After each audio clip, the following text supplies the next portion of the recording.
I noticed before the rabbi mentioning people believing more in Mercedes-Benz than in God. And I remember a line from Woody Allen. It's a good joke, I think. He used to say that his parents believe in God and carpeting. And my question is, if you read the Bible, you don't find atheists. They are either believers or idol worshippers. So my point is, if you don't believe, do you think that it's possible not to become an idol worshipper? And when I say idol, I mean career, power, money, sex, our body.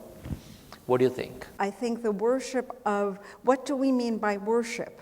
We mean to bend the knee to say I am in an obeisant position. Well, what do you say is greater than yourself?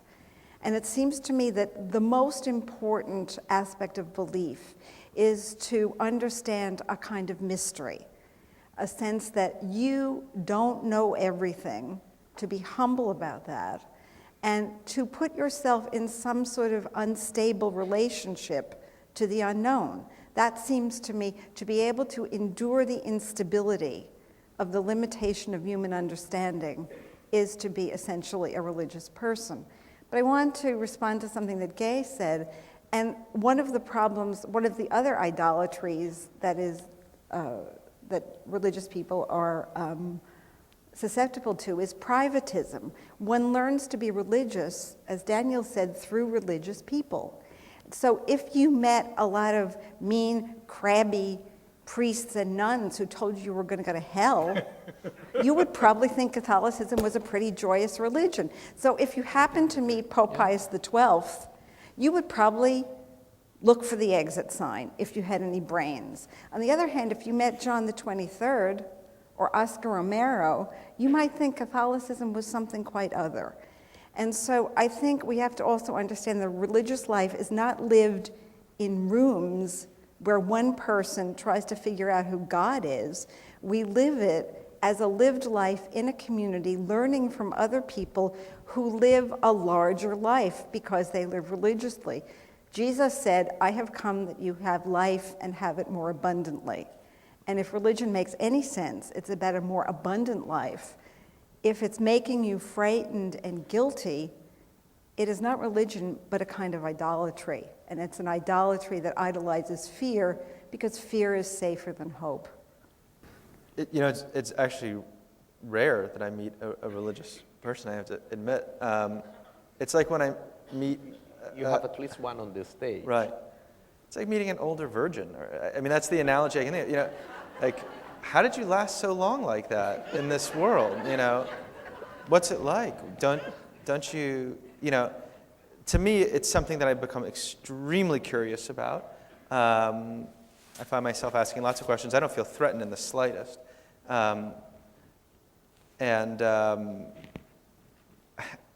This is like an echo of the reaction that I had when my license came in the mail, but I have this longing to be a little bit more like that person, even though I don't want to be. The 99.9% of me that guides my decision-making in my life has no desire to be like that, but there is something in me that I can't quite give up. My relationship to religion is something that I can't quite give up, or to faith is something I can't quite give up, which I think has to do with the poem that you read. There's a space that is inside of me that I don't value, but I'm aware of. You couldn't build a building if you didn't believe. You'd be just putting bricks and steel. What could you do if you didn't believe? What would anything mean in the world? What would the murder of 6 million Jews mean if it didn't mean anything? If there was no spiritual value to it? It would be just a statistic. It would be just nothing. So there is meaning. Without meaning, you couldn't build a building. And I think it is certainly acknowledged by the great artists, whether Mies van der Rohe, who had, copy of St. Augustine on his desk, or whether it's Le Corbusier, who was, a kind of, again, a heretical religious practitioner with inscription of all his beliefs in his buildings. I don't think you could, at least from my own point of view, I'm not a historian and I don't know much about it, but certainly from the point of view of making something without belief, it would be just a hollow exercise. I'm the bad Catholic and he's the good Catholic.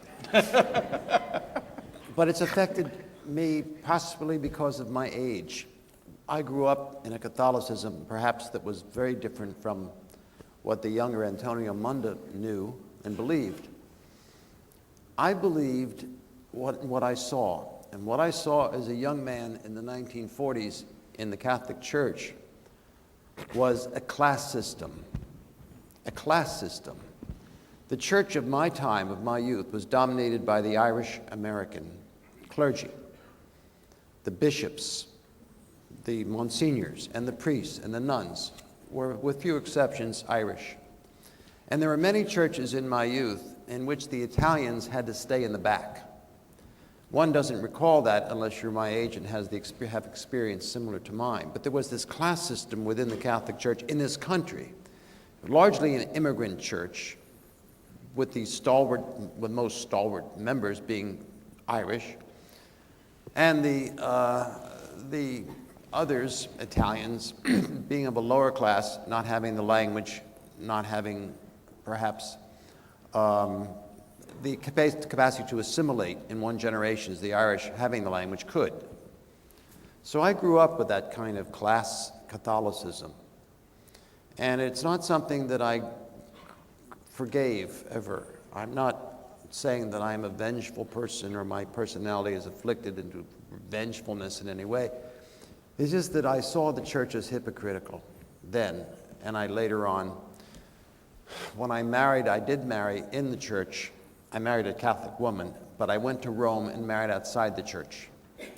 I had a civil ceremony in Rome, of all places. It was in 1959. I'll soon be 50 years married to the same woman outside the church, having been married in Rome. So that says something. I don't know what.